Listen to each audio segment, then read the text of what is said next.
Olá, eu sou José Rodrigues. Hoje eu vou falar dos deveres dos cônjuges. É importante a gente observar à luz da palavra de Deus, como está escrito em 1 Pedro 3,7, que diz que ao homem, ao coabitar com a sua esposa, ele precisa considerar que ela é um ser frágil, um ser que deve ser respeitado. E não é só na coabitação, na questão de sexualidade, não. Também em todas as outras áreas, que o homem tem que entender que a mulher ela precisa ser ajudada, e que ela ajuda o marido. Hoje a mulher sai para trabalhar, ela chega em casa, tem seus afazeres, e muitas vezes o homem, não compreendendo isso, ele vai para o sofá, toma um banho, vai assistir um jornal e deixa a mulher trabalhar sozinha. E é importante que o homem entenda essa situação, e dessa forma o casamento será um casamento para a eternidade. Também é importante a gente observar que a mulher também, ela é parceira também na ajuda do casamento. Lá em Provérbios 14:1 diz que a mulher sábia, ela edifica a sua casa, e a tola destrói a sua casa. É preciso que a mulher tenha essa compreensão, e o homem também tenha a compreensão que um deve ajudar o outro, para que o casamento seja um casamento edificado na cruz, edificado em Jesus, para que esse casamento tenha prosperidade em todas as áreas. A palavra de Deus fala também lá em Efésios 4:26, que irais sim, mas não pequeis. E se pecar, antes que se ponha o sol, ou seja, antes das 18 horas, peça perdão um para o outro, porque a ira, ela vem sim. A ira é uma emoção na nossa vida. Ao levar qualquer palavra contrária, qualquer coisa que desagrada, a gente ira e dá vontade de retrucar. E naquele mesmo pensamento que você irou contra alguém, contra o cônjuge, você tem que pedir perdão antes que aconteça o pôr do sol. Porque se deixar essa ira ser uma ira que não será curada, você vai ser uma pessoa iracunda. E a pessoa iracunda, ela suscita mais contendas. Mas a longânime, essa não, essa vai apaziguar a guerra, as brigas e as contendas. Isso está escrito em Provérbios 15:18.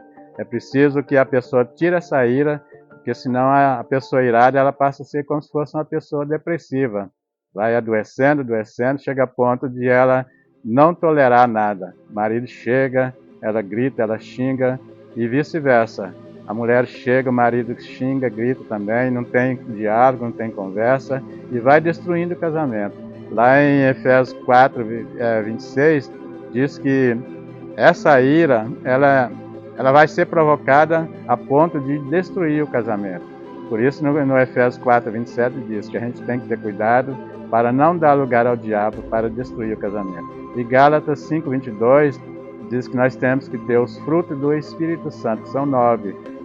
Se você tendo os frutos do Espírito Santo, você vai entender que você será dominado pelo amor de Deus. O 9º fruto diz que nós temos que ter o domínio próprio do Espírito Santo, não o domínio próprio nosso da carne. E tendo o domínio próprio, você vai tolerar todos os problemas que vêm na sua vida para destruir o casamento. Muitas vezes a gente, não entendendo, vai provocando ira, vai brigando. Um exemplo muito claro é quando, se o marido deixa uma toalha molhada depois do banho em cima da cama, a mulher e ele só estão os dois ali, ela pergunta: quem é que deixou essa toalha aí?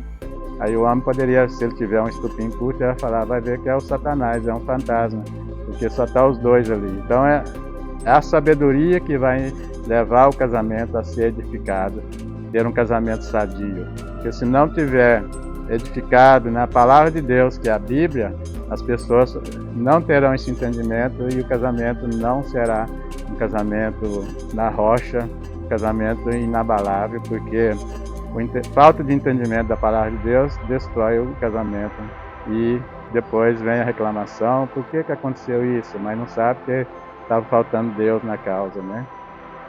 Portanto, essa fala vem nos ajudar a permanecer firme, ter uma família saudável, edificada, porque muitos casamentos hoje estão levando de qualquer maneira, estão sofrendo, passando por problemas, porque não tem um casamento firme, de acordo com a palavra, alinhado na palavra de Deus. Eu costumo dizer que o casamento é um tripé, são 3 coisas: Deus, família e igreja. E tendo esse tripé, você vai entender que não adianta você estar na igreja e não tem Deus. Não adianta você estar na igreja também não tendo Deus e a família. Não adianta você estar na igreja e a sua família estar arruinada. É preciso que você esteja alinhado para que um casamento seja feliz. Essa é a palavra que vem ajudar todos nós a viver na presença de Deus.